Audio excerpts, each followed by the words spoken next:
But I want to thank you all for coming. This is a fun event for us because it involves, I think, what Tyler aspires to, which is the commingling of many different disciplines to come tonight. So I think tonight's crowd is just one example of the ways in which Tyler is shifting in a direction whereby a lot of different interests and disciplines can be pushed into one artist's sensibility. And I think that's personified really by Jenny Sabin's practice. Basically what will be happening is that Jenny has come up with an amazing design that is going to be worked through with Andrew Dahlgren of Knit Lab and students from all these different departments to knit this structure over the course of the next few months so that by the December rolls here, we'll have a huge installation of Jenny's practice in Temple Contemporary. My own expertise is within design computation, but at the end of the day, I'm happiest as a maker. As Rob mentioned, I have degrees in ceramics and interdisciplinary visual arts, and I'm very interested in how these technologies, especially in terms of looking to nature for design models, as a way of exploring behavior and process in the context of adaptive architecture and change in architecture, are brought into material manifestation.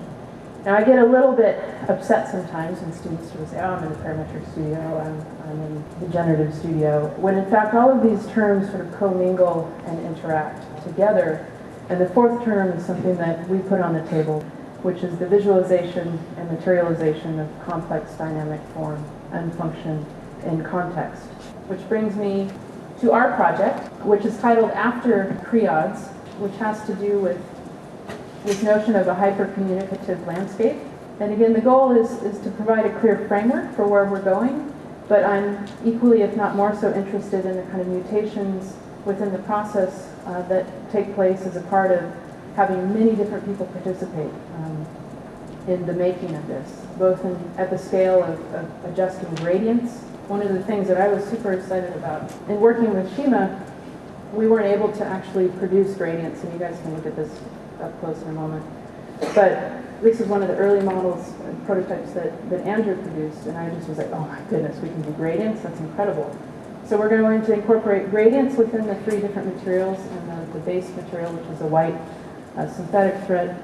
Those will be parameters that you guys can adjust in real time as you're helping to make this.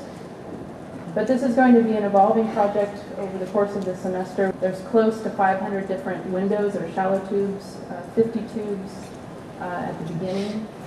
The ring panel, we imagine that at the halfway point, we'll hopefully be halfway into the assembly, and a lot of making and assembly and installation that will take place. And I think it's going to be a lot of fun.